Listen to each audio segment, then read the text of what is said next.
इस वक्त में सबसे ज्यादा न केवल भारत में बल्कि पूरी दुनिया में जिस चीज का खौफ है उसका नाम है एप्स्टीन की फाइलें।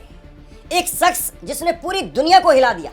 और सबसे बड़ी बात यह है कि जिस शख्स से इस वक्त में जिसके नाम से जिसकी फाइलों के नाम से इस वक्त में दुनिया भर में खौफ है, वो शख्स जिंदा भी नहीं है। उसको मरे हुए 6 साल हो चुके हैं, लेकिन फिर भी वो आदमी, उस आदमी के नाम का खौफ पूरी दुनिया को डरा रहा है। और इसमें गरीब आदमी, आम आदमी या मिडिल क्लास वो नहीं डरे हुए, सुपर डुपर रिच क्लास यानी बड़े बड़े प्रधानमंत्री, बड़े बड़े राष्ट्रों के अध्यक्ष, बॉलीवुड के नामचीन चेहरे, हॉलीवुड के, दुनिया भर के तमाम बड़े नेता वो डरे हुए हैं। और फाइलें खुल गई हैं तो फाइलों के अंदर से जो फोटो निकल करके सामने आए हैं, और अभी जो लेटेस्ट जो फोटो निकल करके सामने आए हैं वो इस खबर में आपको बताने जा रहा हूं। ये आदमी अमेरिका जैसे देश में 1990 के आसपास, उसके बाद में धीरे धीरे बढ़ने लगता है और फिर ये अमेरिका में एक आइलैंड खरीद लेता है जिसका नाम है वर्जीनिया आइलैंड। और इस वर्जीनिया आइलैंड पर इसके 2 काम थे। पहला काम था इसका पावर ब्रोकर का, सत्ता का दलाल। सत्ता किसको चाहिए, किसको नहीं चाहिए, और फिर उसके बाद में किसको कौन सी डील चाहिए, कौन सा ठेका किसको चाहिए, ये सारा काम ये खुद करता था, यानी सत्ता का दलाल था ये।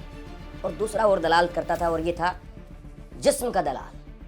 ये आदमी बड़े बड़े लोगों के पास में लड़कियां भेजता था, और लड़कियां भी ऐसी कि 14 साल की, 17 साल की, 18 साल की, बहुत कम उम्र की लड़कियां वो सप्लाई करता था। अब अलग अलग जगह पर, अलग अलग देशों में ब्यूटी कॉन्टेस्ट कराता था।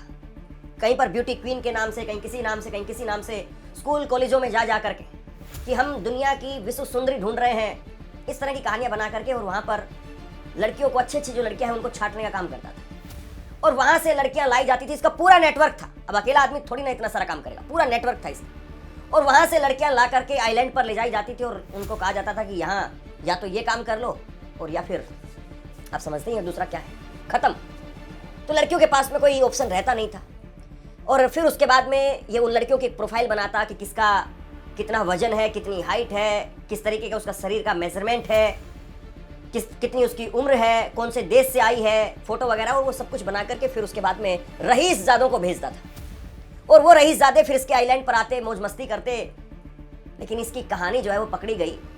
फ्लोरिडा की एक 14 साल की लड़की थी। 2005 में उसने एक कंप्लेंट दर्ज करा दी। उसने कहा कैसे जैसे तैसे करके वो इसके चुंगल से भाग करके आई और उसने कंप्लेंट दर्ज करा दी। और उसने कहा कि ऐसे ऐसे उस शख्स ने मेरे साथ में जोर ज़बरदस्ती की। मुझे ये कहा गया था कि आपको मसाज का काम करना है, कुछ इस तरीके से मुझे लाया गया और मुझे जबरन संबंध बनाने के लिए फोर्स किया गया।